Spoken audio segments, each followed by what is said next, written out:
Hello, good day. My name is Antoinette B. Sabado and my partner is Datuboy Sabal Jr. And we are the 26th reporter in EN Plus code 3433 and our topic is all about phrases. First, we should know what is different between sentence and a phrases. When you say phrases, phrases is a group of words that has no complete thought or idea. It can be found at the beginning, middle, or end in a sentence. While when you said sentence is a group of words that express a complete thoughts, it begins with a capital letter and ends with a punctuation marks. Here is the following example. In the sentence, Josh worked as a newspaper boy. In the phrase, as a newspaper boy. Another example in the sentence number 2. He wants to study. In the phrase form, it will become wants to study. And the last example, she earns money. In the phrase, it will become earns money. So in this following example, you can easily notice the difference between sentence and the phrases.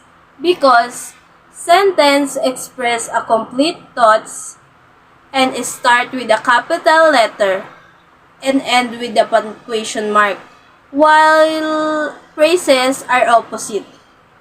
Because phrases, it has no complete thoughts or ideas. Another clue or information. Phrases is not a complete sentence. It is not express a complete thoughts. It does not have subject and the object. A sentence may contain more than one phrases. For example, a tall girl was standing near me. So, a tall girl is a phrase number 1. Was standing, phrase number 2. Near me is the third phrase.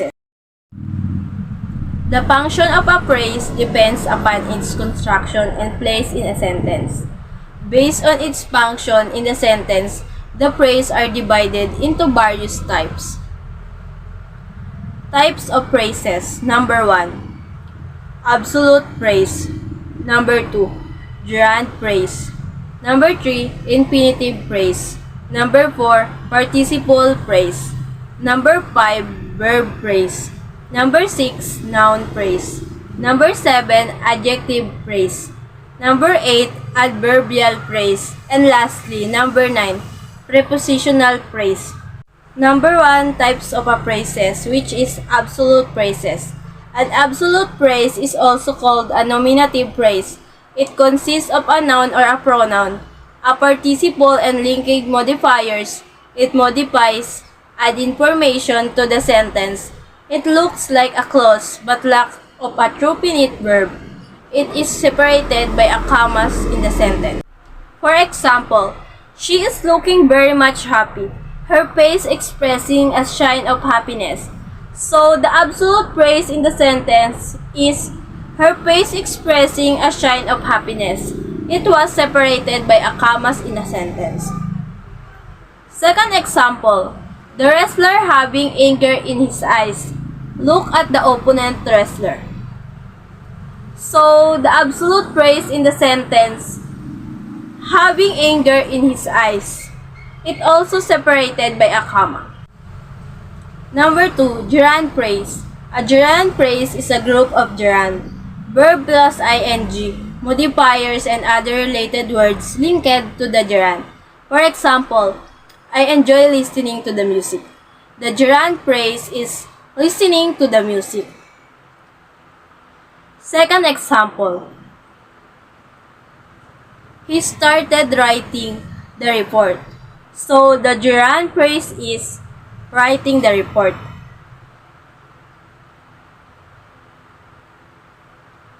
And last example, sitting in the sun help absorb vitamin D. And the gerund phrase in the sentence is sitting in the sun. Number 3, infinitive phrase. An infinitive phrase contains an infinite, 2 plus first form of a verb and modifiers or other related words linking to have infinitive.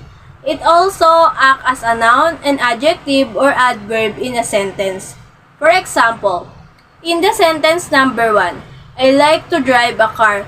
So, in the infinitive form phrase, it will become to drive a car, which is we follow the rule 2 plus first form of a verb. Second example, to get successful in the exam is the ambition of every student. So, in the infinitive phrase, it will become to get successful exam. Last example, she sang a song to please the audience. So, in infinitive phrase, it will become to please the audience. Number 4, participle phrase. A participle phrase is a ground of present participle, verb plus ing, or past present. Second form of a verb, modifiers, and other linked words.